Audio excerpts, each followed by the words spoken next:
Welcome back to Talk of the Town. Being embarrassed to wear shorts or show your legs is more than just a fashion problem. Spider or varicose veins can be a bigger indication of serious medical problems.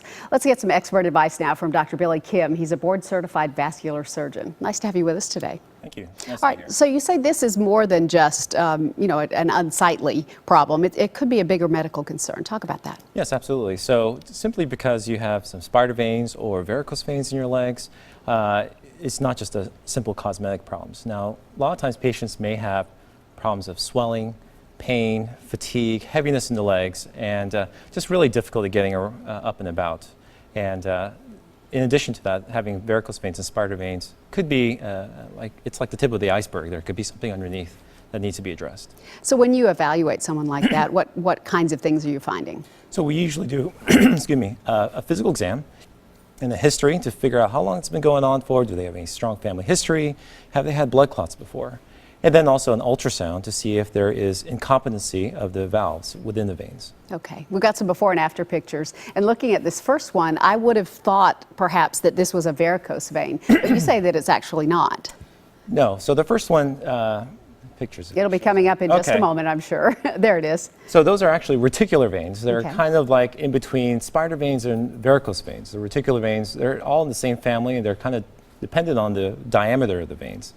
In these cases, this was actually treated with sclerotherapy, which is an injection to close off these more unsightly veins. Okay, and our next one, though, is a varicose vein situation. Yeah, so the next one is more ropey, large veins that you would actually be able to see from across the room.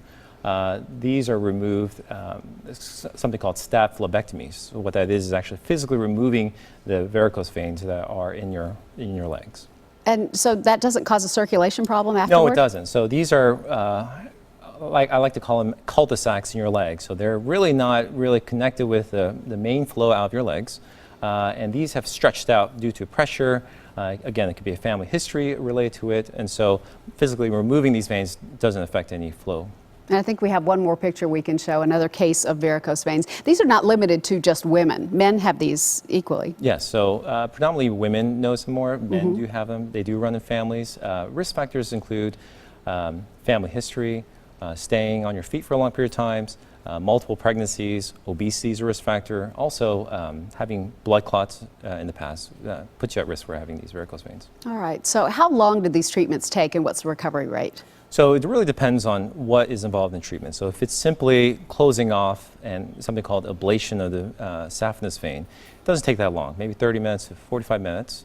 If you have extensive amounts of varicose veins, that will require a little bit more time because we actually physically remove the varicose veins with little small incisions. Okay, and I would imagine you want to be sure you're seeing a board-certified vascular surgeon for this and not just going to a spa or something like that. Yes, so some of these procedures can have complications, and so you want to make sure that as a patient that you are really taking the time to do your research. I think a lot of women spend more time picking out shoes than looking for their doctors. So finding a board-certified vascular surgeon would be the ideal case. All right, thank you so much for being with us, Dr. Kim. The surgical clinic is in Hermitage. We're going to link you to their website.